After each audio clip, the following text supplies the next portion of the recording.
So that was a very eventful Tuska festival for me. Hey there, Tommi Kokko here on behalf of ipguitars, and as you've probably seen from the title of the video already, or the thumbnail, I got to guitar tech for Cradle of Filth at this year's Tuska festival. Now, if you're not familiar, Tuska Open Air Metal Festival is one of the biggest, if not the biggest, metal festival here in Finland. And I've been going for many, many years now. I usually go for all 3 days.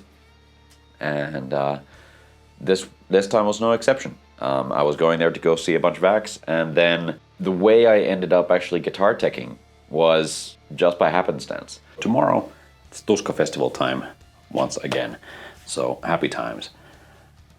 Now, one thing led to another. There was a thread post. A customer of mine pinged me on the threads post, and then got to chatting with a couple of different people. And now I am gonna be guitar teching for Cradle of Filth on the main stage at Tuska. I had always been saying, it's like, yes, gonna be on the main stage one day. I didn't imagine that this would be how. I was very, very nervous. I got a nice, big, long list of things to kind of like do for the day. All the connections that I had to do on stage and where to put everything, water bottles and set lists and everything like that. All well and good, that's fine. Mostly I was just worried about the gear side of things, because this was my first time doing a guitar technician gig. I haven't done that before. I know instruments, I know guitars, and I know basses, I know all that stuff very well. I can easily maintain, set up, and do that. No problem. The thing that I have less experience with is gear itself, especially live gear. So working with quad cortexes and wireless setups and systems and stuff like this, and wiring looms, that kind of, it seemed like a lot, but I tried to do my homework, tried to check all the connections, kind of map it out in my head, and like do kind of like practice runs of like where I would place everything in my head, that is.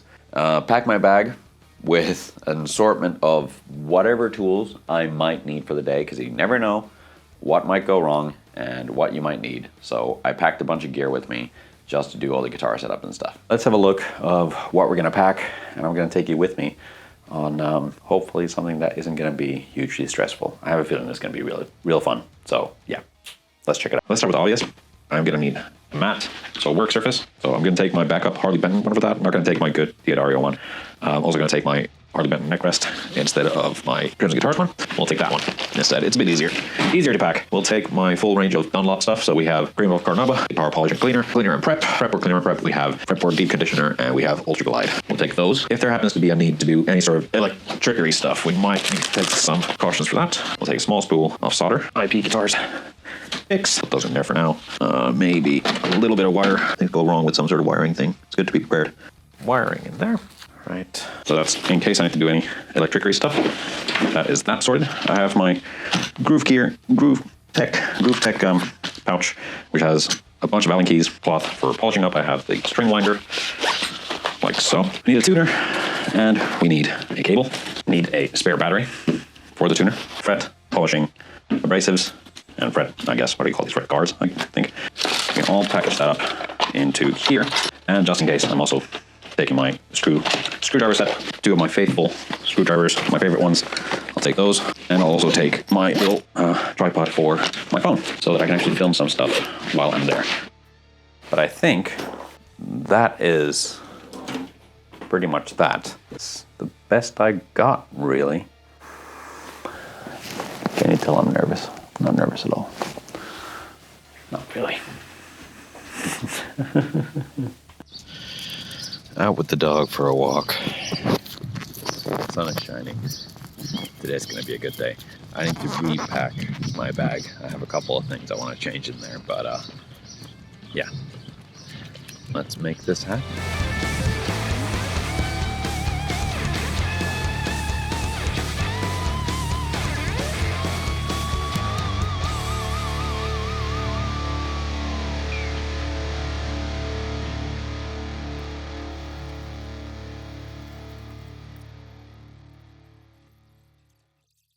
On the day of the gig, showed up at the festival site. A little bit of mix-up on which entrances we were coming from, but got that all sorted. Got to meet all the crew and all the guys. Everybody was already very welcoming. You know, scary, evil metalheads laughing and just cracking jokes. Everybody was having a good time. They connected me with Donnie. Donnie is the other guitar player in Cradle, and he used to be a guitar tech as well. So I just asked him, so what do you want me to do? Change strings, setups, anything like that? He was like, nope, all done. Everything is fresh strings. He just wanted to make the life of his guitar techs as easy as possible. So I didn't really need to work on the instruments all that much. I did get to work with Dougal's bass, Daniel Firth. One of the strings, so the D string, had kind of ground down the nut a little bit, so the strings were kind of lying flat on the frets. So we had to come up with a way to lift that up. So we just put a little cardboard shim just for the show to raise that string up a little bit so that we could get proper action and intonation. So I set up the bass, did intonation on the bass, and then waited a little while before it was time for us to go and set things up on stage. At this point, while we're kind of like waiting around, made sure to grab some food because it was going to be a long day. Grab some energy drinks. It was going to be a long day. Got to go watch Knocked Loose from the side stage, which was insane.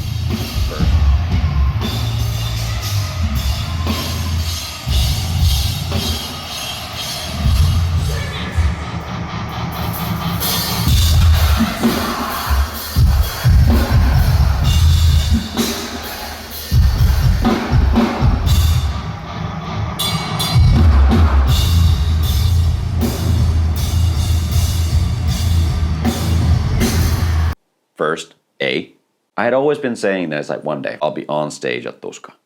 I never imagined that I'd actually be on the main stage, not playing, but actually just on the main stage, doing whatever, looking out to the crowd. That was already an insane moment at that point, which I think it was probably good that we got that out of the way, seeing another band perform, instead of me having to go through that entire experience when I'm actually like working, because then I need to focus and do my job. When it was time for us to go and set things up, I made sure that I had everything I needed. Had my checklist of everything that Cradle of Filth's guitar tech, Anthony, had sent me. He had sent me a big list of things to do. So I was going through the list, making sure that I was ticking all the boxes, making sure all the connections were correct. Donnie was helping me out, putting up, getting all the cables and everything out, making sure that I had all the different parts, while the band was getting ready with their makeup and stage clothes and stuff like that. I was making sure that all the guitars were in tune. I was making sure that everything was where it was supposed to be, and had all the wireless packs plugged in, on. I also learned that you can only have one, because I didn't know, you can only have one wireless pack per system live at the same time. One of the stage hands actually told me that. I didn't know. So yeah, that makes things easy. Had backup guitars for everybody. Ashok was gonna play the same guitar throughout the entire show.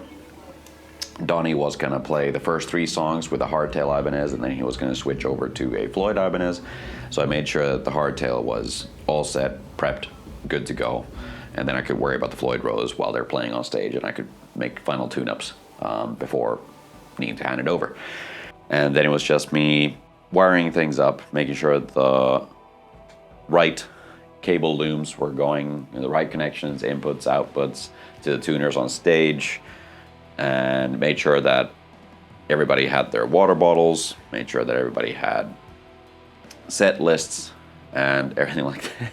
Also, there were 2 set lists that I put way too up front. I realized like afterwards, like they were so far up front that nobody saw them. But you know, it is what it is. But yeah, it was strange when I was trying to test the guitars, because in my mind, I was, you know, I'm used to being at a show and you can like hear when they're testing guitars, you just hear like a chuck, chuck, chuck, and it's like, okay, signal check, that's fine. But because there was no stage sound, I didn't hear anything, so I was wondering if something was wrong with the guitars. Donnie's just telling me, it's like, yeah, no, you can see the signals going through. And it's like, oh, right, because you don't have stage sound, you're hearing it in the monitors, right, okay. So everything's all set up, ready to go when the band comes up. And that's when kind of issues start with the guitar department, instrument department. Bass player's QC, that didn't work for some reason, but we replaced that with a dark class. We had a backup, which was good. It was just a dark class pedal amp thing. Set that up, that was fine. Everything was working on that regard, but the guitars, there was something wrong with that where the signal was weird. It sounded like it was in mono, and there was a weird background noise, so I understood. And there was something weird with it. And I just remember Donnie just pulling cables and like us plugging them back in and trying to get everything working. But then it was decided that it's like, just go for it and kind of deal with it. Kind of embarrassing because I didn't know. They were just like in the middle of the stage on a riser. I mean, it should have been self-evident that if in the middle of the stage on riser there's just a line of just like big fans, that they probably shouldn't be there. They should probably be somewhere else. But I didn't have anything in my notes, so I didn't really think about it because I was focusing on, you know, my job and what I was told to do. And then it was brought to our attention that the fans are in the middle of the stage. We need to clear those out. So Dave runs out, their monitor guy, and then I run after him, and we're just like pulling them up as the intro tape is going, and Danny's already starting to like walk up on stage, and we're just like trying to get everything set and ready to go. those go behind the corner. Then I believe the guitarists noticed, or they started noticing that their tuners on stage weren't working, which we'll come back to in a little bit. But, you know, the show starts going great. They're performing. I'm starting to set up the Floyd Rose Ibanez just to make sure that it's good to go and ready. At some point, Donnie just comes up and he says that his tuner is not working. So, fortunately, I had my own tuner with, so we just plugged that in, made sure that it's always on, and just figure out the tuner issue later on, like after the show. Yeah, I just remember I was so nervous, and it's really funny looking at like all the pictures, and this was live streamed on national television, mind you. So looking at the VOD of the live stream, but also looking at like screenshots that friends sent me, where I'm just standing there like, mostly just, you know, it's just my blank expression, but I'm concentrating. I'm at work. I can't be just like, you know, grooving along to the songs or anything like that. I need to be focused and prepared in case anything happens, and I don't want to mess this up. This is a big deal. So then comes time for the switch up. It was after She Is a Fire, I believe that's the name of the song. Something like that. There was lots of fire involved, because I was like, what song was it? She Was a Fire, and how will I know what that song is? It's like, there's going to be a bunch of fire. Gotcha. Donnie comes, brings me his guitar. I have the other guitar prepared. I do the switch over, make sure that the wireless pack is off and muted on the other one. Donnie goes up on stage before I make sure that the wireless pack is on the new guitar, but he got that sorted. A little before that switch up, Dave had told me that like Ashok's wireless pack was running out of battery, so I had a couple of spare batteries ready, and Ashok came to tune his guitar at the station at the same time, and I just gave him the lead. It's like, you tune, I'll deal with the wireless pack, I'll change the batteries, make sure that it's good to go. So while he's tuning, I'm changing the batteries, and Danny's talking to the crowd,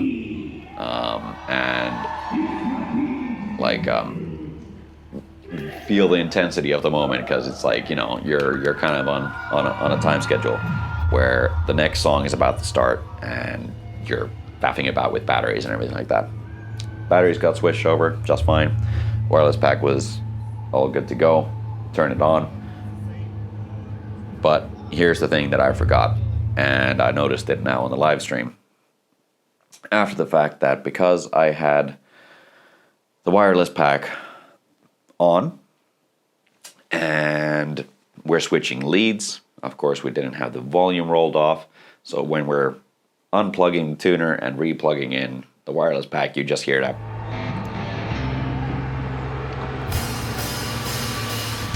So that was a bit embarrassing on my part. I didn't quite think of it, but there was so much things going on. Well, the rest of the show goes great.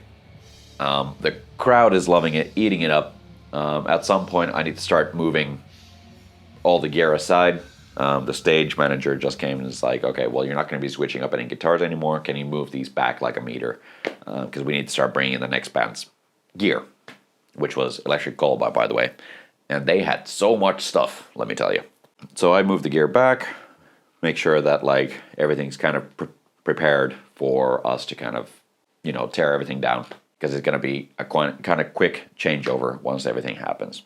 Gig finishes up, I get all the stringed instruments. I remember I got the one guitar, bass, and then I'm being brought a third guitar, and I just hold the bass in like my legs, take the third guitar, and then I look at Dougal and I ask him to hold one so I can just put stuff down into the guitar boat, so then I can just put everything back in. I'll do the tear down. I pull everything apart, make sure that pack everything, remove all the straps from the guitars and instruments, pack up all the wire packs, put everything in their cases, and then move them back to backstage. And now this is the time where it had been a somewhat rainy afternoon, but now it was a complete downpour. So it was raining like hell, and I just go and like take all the stuff back. And I just remember like it had been nagging me about the fact that it's like we had forgotten to remove the fans. We had forgotten to put out the mic stand for Danny. So I was just like, well, I didn't have any notes on that, but I still feel like it should have been like my job to do. So I just went and apologized to Danny. It's like, I'm sorry about the mic stand, sorry about the fans. And he was just like, yeah, no, don't worry about it. Like seriously, all the guys were like super laid back, such nice people. And it's good that I was stressing. It's a very good thing that I was stressing, because that means that I was taking it seriously, which I should. I should take it seriously. And I did. And I'm rambling. And then we just started like making sure that everything was where it needed to be, and rewrapped cables to make sure that they were nicely organized in the packs. And then Donnie just like out of curiosity, he's just like, okay, show me the message that you got from Anthony again, their guitar tech. Why wasn't the signal going through? And it turns out that it was just, I had plugged in the cables in a certain way, so that there was the tuner going to the FX loop. In the heat of the moment, like cables got switched around, and then that's the reason why things went the way they did. However, the gig went off really well, even with the slight hiccups in the beginning. Finnish media has been praising the gig as something really, really, really good. And I didn't realize up until that point that Cradle of Filth had never played Tuska Festival before. So this was their debut at Tuska Festival. Which, if I had known that beforehand, I would be under even more pressure than I already was. Nonetheless, from what I gathered, everybody was really happy with my work, or at least content with my work. After everything was kind of like packed up, ready, everybody was like just winding down after the show. Before we had food coming in, I wanted to go and see Electric Callboy, so I went to the front of house to watch it from there.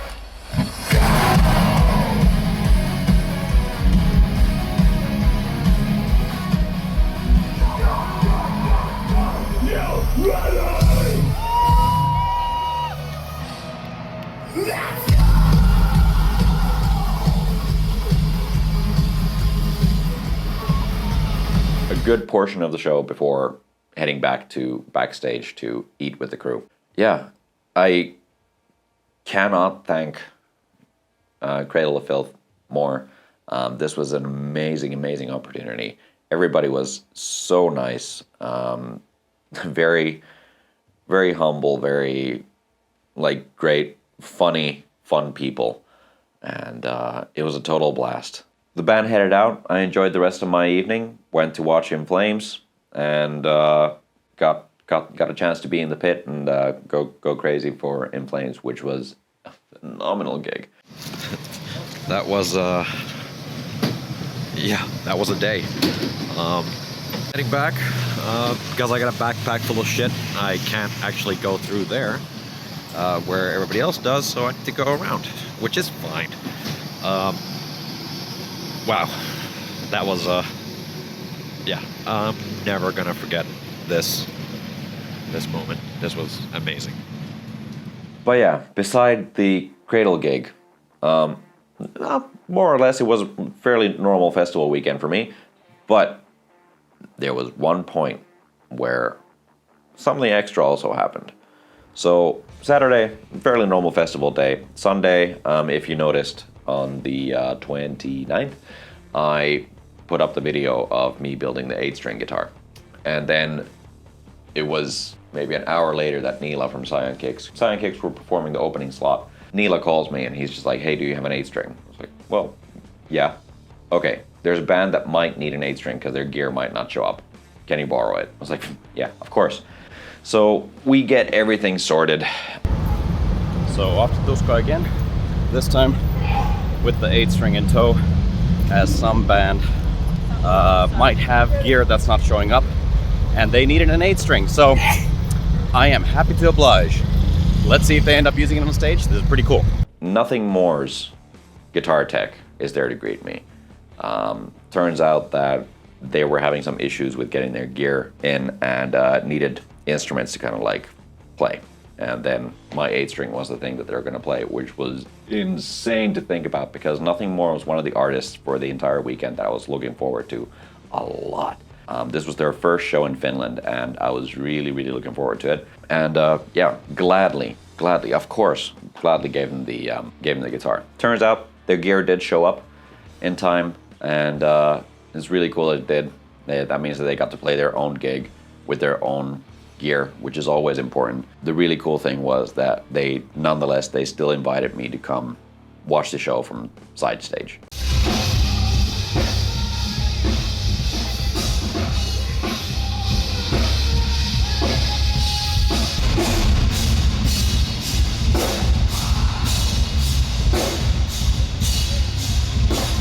The show was amazing. Such great energy, such great performers. And after the gig, I just got to talking with the bass player and guitarist as well. And yeah, really nice, chill, down-to-earth guys. And it was their final show of the tour. So you could tell that they were kind of giving it their all in the very end of it. And it was so cool to see. Tuska 2025 for me will be something that I will cherish for the rest of my life, for damn sure. My first ever guitar taking gig, and it's with freaking Cradle of Filth. Come on. Pure insanity. Thank you so much. Seriously. Essentially, if I went back and I tried to look at how this all snowballed in events. Last year, we filmed a music video for my band Bloodblind, and the guy who made the video, Visuals from the North, we got to talking about our guitarist Joni. I did a Evertune install for his Gibson. We got to talking about Evertune installs, and then a little while after, he got in contact with me about customizing his V guitar, and we put in an Evertune and all kinds of cool stuff on that. And then he recommended me to one of his friends, and I did a little paint job on his V that you've seen in the Workshop 5's videos. Then a little while ago, on Threads, there was a post. Somebody just wrote that, hey, any guitar technicians free for the 27th, for Friday on Tuska. And this customer pinged me. I got in contact with the person who posted the thread. And then one thing led to another. I got to talking with the keyboardist, then the tour manager, then the guitar tech and everything. And yeah, I got the gig. And I guess moral of the story, just, word of mouth is a real thing. Don't be a dick. Just be kind, compassionate, and communicate with your customers. Be upfront, honest with them, and yeah, I guess. It's I at least try to be. I try to be honest with everybody that I work with, and try to be fair. And I guess that kind of paid off. I don't really know what this rambling video is, but hey, thanks for watching, and if you were in Tuska, what was your favorite gig this year? I mean, yeah, they were incredible gigs. So let me know, what was your favorite one this year? And if you ever see me walking around at festivals, feel free to come by, say hello. Let's grab a picture